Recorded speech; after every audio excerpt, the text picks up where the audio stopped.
রঙিন 12 মাসি একটি আমের গল্প আপনাদের বলেছিলাম, একটি দুটি ছবিও দেখিয়েছিলাম। আজকে ওই জাতের নাম বলে দিব এবং ওই আমের পুরো ছবিটা আপনাদের দেখাবো।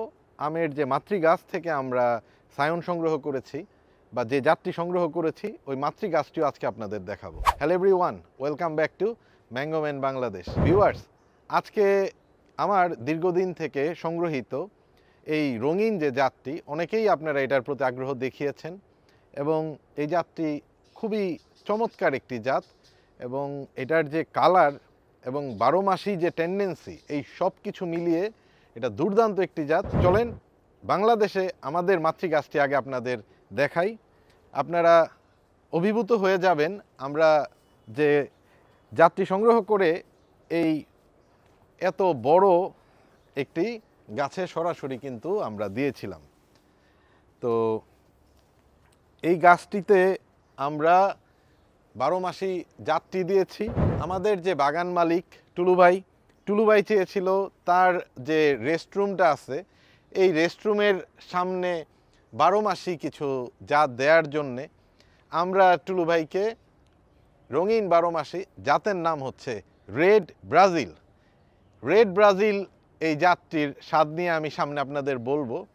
কিন্তু এই রেড ব্রাজিল জাতটি তার রিকোয়েস্ট অনুযায়ী আমরা এই গাছটাতে সেট করেছি এবং 1 বছরের মধ্যে দেখেন কি দুর্দান্ত একটা শেপ এই গাছটিতে এসেছে এবং আমি বিশ্বাস করি এই বছর এই গাছটিতে ফলন ইনশাল্লাহ হবে। তো আমাদের এই যে টপ ওয়ার্ক করা গাছটি এবার যদি আমরা ফলন আসি আপনাদের দেখাতে পারবো।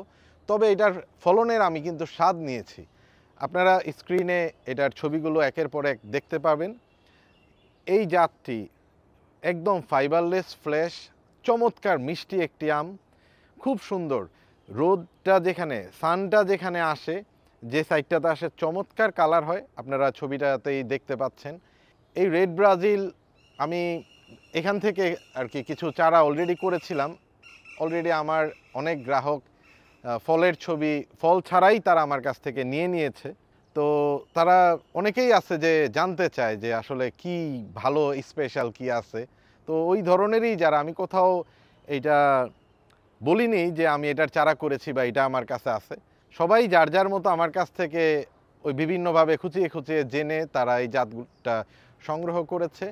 এই রেড ব্রাজিল প্রচুর মিষ্টি আর কি। আমি যে আমের স্বাদটা নিয়েছি এটা আমি ইন্দোনেশিয়া থেকে নিয়ে এসেছিলাম। যে মাতৃগাছ থেকে আমি এই জাতটা সংগ্রহ করেছি ওই মাতৃগাছেরই ফলটা ছিল। তো ওই ফলটা নিয়ে এসে আমরা কিন্তু এইখানে স্বাদ নিয়েছিলাম। আমার সাথে টুলু ভাইও ছিল, আমটি খাওয়াইয়েছিলাম। টুলু ভাই যদি একটু ভাই আসেন প্লিজ। আসসালামু আলাইকুম।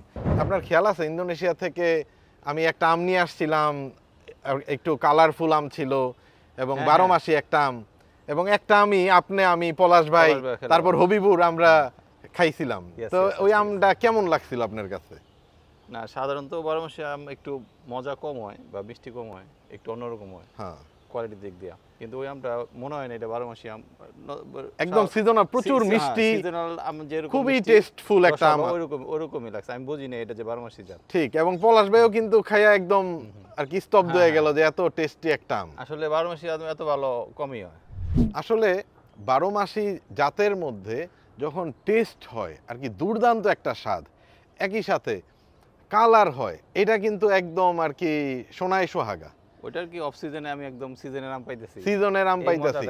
আমি বিশ্বাস করি যে ভাইয়ের এখানে সামনের এই গাছটাতে আমরা দিয়েছি এই জাতটা, খুবই দুর্দান্ত ভালো। আমরা কিছু আম প্রোডাকশন দেখতে পারবো। ফুল সান আছে এদিকে, সান যে লাইটটা এটা পড়ে, কালার সহ আপনাদের ভালোভাবে আরও দেখাতে পারবো।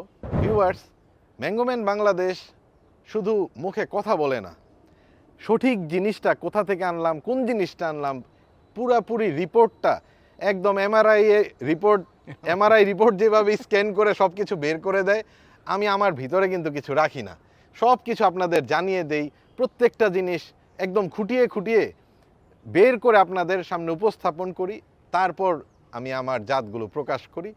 গাছ তো মোটামুটি মাশাআল্লাহ সব গাছই প্রায় ধরার মতো এই সিজনে ইনশাআল্লাহ আমার বিশ্বাস ম্যাক্সিমাম আর কি এটা কভার করবে। তো ভাইয়ের বাগানের জন্য আপনারা দোয়া করবেন। আপনাদের অপেক্ষায় রাখলাম 12 মাসি আমের ফলন দেখানোর দেখা হবে আপনাদের সাথে নতুন আরেকটি পর্বে। ভালো থাকবেন সবাই। আল্লাহ হাফেজ। আল্লাহ হাফেজ। টাটা।